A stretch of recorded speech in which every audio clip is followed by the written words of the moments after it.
نیاز فاتحہ کا کھانا، مفتی صاحب پڑوسی فاتحہ کا کھانا لا کر دیں تو کھا سکتے ہیں کیا؟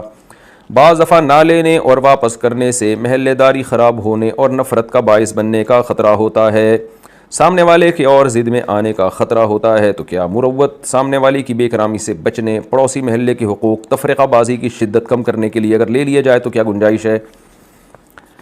دیکھیں، ایک دفعہ ان کو بس محبت سے بتا دیں جو بھیج رہے ہیں کہ ہم لوگ جو ہے نا اس کو ٹھیک نہیں سمجھتے، محبت سے آرام سے ہلکا سا کوئی میسج دے دیں تاکہ وہ یہ نہ سمجھیں کہ یار یہ ویسے اس کو ناجائز بولتے رہتے ہیں، جب خود کھانے کی باری آتی ہے تو بڑے آرام سے ہڑپ کر کے بیٹھ جاتے ہیں۔ تو اس لیے ان کو اتنا میسج پہنچ جائے، چاہے زبان سے پہنچے چاہے دلالتاً کا مطلب آپ کے ایٹیٹیوڈ سے ان کو یہ پتہ چل جائے کہ ہم لوگ اس عمل کو ٹھیک نہیں سمجھتے، تو کوئی موقع دیکھ کے محبت سے ان کو سمجھا دیں۔ پھر بھی دیتے ہیں تو لے لیں، نہیں لیں گے تو لڑائی ہوگی، جھگڑا ہوگا اور تفرقہ بازی ہوگی۔ تو باقی یہ کہ کھا لیں اس کو کہ نہیں کھائیں، دیکھیں اصل حکم تو یہی ہے کہ نہ لیں تاکہ بدعت کی تائید نہ ہو۔ بدعت ہے نا، یعنی وہ جو کچھ کر رہے ہیں، شریعت میں تو روزے رکھنے کا حکم ہے، نیاز فلانے کی نیاز، ڈمکانے کی نیاز، یہ کہاں صحابہ میں کسی ایک نے بتائی نیاز نکالی ہو؟ ابو بکر نے، عمر نے، عثمان، علی رضی اللہ عنہ، کسی نے بھی نہیں۔ تو بدعت عمل ہے، آپ لیں گے تو اس کی تائید ہوتی ہے، تو کوئی بھی اصل یعنی یہی ہے کہ نہ لیا جائے۔ لیکن بعض دفعہ بڑی لڑائی جھگڑوں کا خطرہ ہوتا ہے، بڑی نفرتیں پھیلتی ہیں، تو اس میں فتنے سے بچنے کے لیے پھر آپ مجبوری میں لے لیں اس کو، لیکن ان کو بتا دیں کہ ہم لوگ یہ نظر و نیاز اس ٹائپ کے وہ ہم لوگ اس کو قائل نہیں ہیں، ہم اس کو ٹھیک نہیں سمجھتے۔ پھر بھی دے رہے ہیں ڈھیڑ بن کے تو لے لیں۔ اب باقی کھانے کا کیا حکم ہے؟ تو اصل بدعت کی تائید ہوتی ہے لینے سے۔ جب ایک دفعہ لے لیا آپ نے تو وہ، کیونکہ جو بریلوی حضرات ہیں یا گرین چینل والے جو یہ کام کرتے ہیں، ان سے جب بھی ہم نے تفتیش کی ہے وہ کہتے ہیں ہم یہ کرتے اللہ ہی کے لیے، یہ غیر اللہ کے نہیں کے نام کا نہیں ہوتا اللہ ہی کے لیے، باقی ان کی نیت ہوتی ہے کہ فلاں بزرگ کو ثواب پہنچے۔ تو اس لیے اس کو شرک نہیں کہیں گے ہم کہ یہ شرکی یا نیاز ہے، کھا نہیں سکتے۔ شرک تو وہ ہوتا ہے کہ غیر اللہ کے تقرب کے لیے آپ نے کوئی صدقہ کیا، جیسے مشرکین جانور ذبح کرتے تھے اپنے بتوں کے نام پہ، ان کے قرب حاصل کرنے کے لیے۔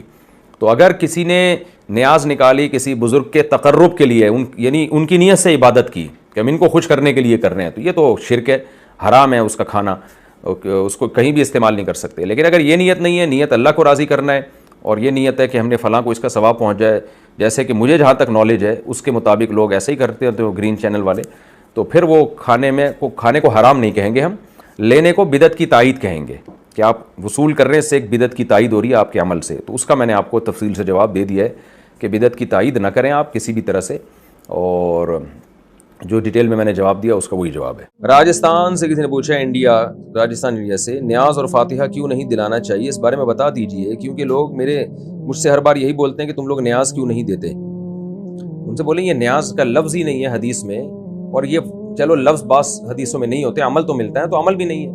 بتاؤ کن صحابی نے کس وقت نیاز دلائی تھی، کیا کیا تھا؟ یہ نیاز دلانا ہوتا کیا ہے؟ صدقات و خیرات ہیں، کسی بھی غریب کو جب چاہو چپکے سے کھلا دو اللہ کی رضا کے لیے، بس اس سے زیادہ صدقات و خیرات کی اور کوئی حیثیت نہیں ہے، بس یہی حیثیت ہے۔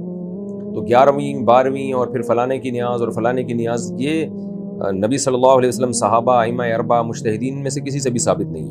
کفر و شرک سے توبہ کا طریقہ۔ انوشا صاحبہ انڈیا سے پوچھتی ہیں، اگر کسی نے جانے انجانے میں کفر یا شرک ہو گیا تو کیا نماز، روزہ وغیرہ سے تجدید ایمان ہو جاتا ہے؟ کفر سے توبہ کیا 2 رکعت نماز پڑھ کر ہی کرنی ہوگی؟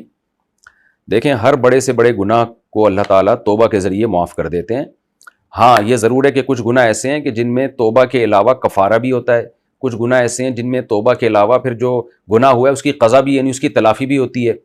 جیسے آپ نے قسم کھا کے توڑ دی تو گناہ ہوا، توبہ بھی کرنا پڑے گا، آپ کرنی پڑے گی، اور کفارہ بھی۔ رمضان کا روزہ آپ نے توڑ دیا تو توبہ بھی کرنی پڑے گی آپ کو، اور 60 روزوں کا کفارہ بھی دینا پڑے گا۔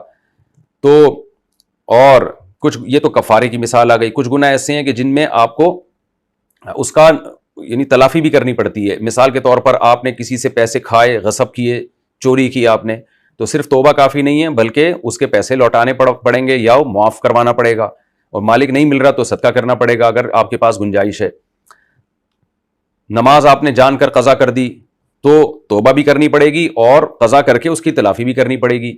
تو اسی طرح کچھ گناہ ایسے ہیں جو کفارہ یا اس کی قضا کرنی پڑتی ہے، لیکن کچھ گناہ ایسے ہیں کہ صرف توبہ کافی ہے۔ تو کفر خدا نخواستہ سرزد ہو گیا ہو تو آپ 2 رکعت پڑھ کے گڑ گڑا کے توبہ کریں، اور جن لوگوں کے سامنے کلمہ کفر کا اظہار کیا ہے آپ نے ان کو بتا دیں کہ بھئی میں غلطی سے میرے منہ سے یہ الفاظ نکلے تھے، میں نے توبہ کر لی ہے، میں اللہ اس کے رسول کو مانتا ہوں یا مانتی ہوں. کہ خاتون نے سوال پوچھا ہے تو اس کا اظہار کر دیں، کیونکہ جس کے سامنے گناہ کیا ہو نا تو اس کو بھی بتا دینا چاہیے تاکہ اس کی بھی وہ بھی بدگمان نہ ہو آپ کے بارے میں.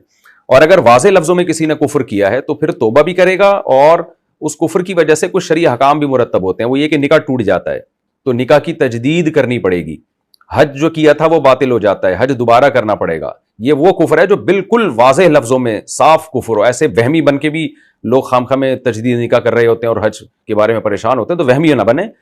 واضح دو ٹوک لفظوں میں اگر کلمہ کفر ہوا ہے تو ایسا کوئی زبان سے جملہ نکلا ہو تو قریبی عالم مفتی سے پوچھ لینا چاہیے. لیکن منہ سے غلطی سے جو الفاظ نکل رہے ہوتے ہیں اللہ تعالیٰ اس میں نہیں پکڑتا. اللہ تعالیٰ تو ان الفاظ پہ پکڑتے ہیں جو ہم جان بوجھ کے کہتے ہیں. بہرحال کفر کے بارے میں احتیاط کرنی چاہیے، بھولے سے بھی اور غلطی سے بھی ایسے زبان الفاظ استعمال نہیں کرنے چاہیے، یعنی اپنے آپ کو کنٹرول میں رکھنا چاہیے. لیکن بہرحال غلطی سے اگر نکل جائیں تو وہ اللہ معاف کرنے والا ہے. حدیث میں ہے نا کہ پچھلی امتوں میں ایک شخص کی سواری گم گئی تھی. ایک مثال دی آپ نے کہ آپ نے ایک مثال دی صلی اللہ علیہ وسلم نے کہ کسی شخص کی سواری گم جائے اور سواری اس کو اچانک ملے تو وہ یہ کہتا ہے خوشی سے کہ اللہ تو میرا بندہ میں تیرا خدا. اب دیکھیں یہ بھی کلمہ کفر ہے نا، لیکن چونکہ خوشی میں بیچارے کی زبان لڑک گئی تو نبی نے اس عمل کو کفر نہیں قرار دیا. تو ایسے غلطی سے یا بھولے سے کوئی لفظ زبان سے نکل جائے تو پھر اللہ نہیں پکڑتے. نبی صلی اللہ علیہ وسلم نے فرمایا رفع عن امتی الخطأ والنسیان، میری امت سے خطا اور بھول کو اللہ نے اس کے گناہ کو معاف کر دیا ہے. یہ بھی سوال ہو گیا قیامت کیا محرم میں آئے گی؟ ایسا نہیں ہے، ہمیں نہیں پتا محرم میں آئے گی یا سفر میں آئے گی. سورہ طٰہٰ میں اللہ نے صاف طور پر بتا دیا کہ اکاد اخفیھا لتجزا کل نفس بما تسعی، میں قیامت کے دن کو چھپا دوں گا. اللہ نے کسی کو نہیں بتایا کس دن آئے گی، وہ آئے گی تو اچانک آئے گی. اچانک وہی چیز ہوتی ہے جس کی ڈیٹ کا ہمیں علم نہیں ہوتا. لا تأتیکم الا بغتہ، قرآن کہتے ہیں اچانک آئے گی.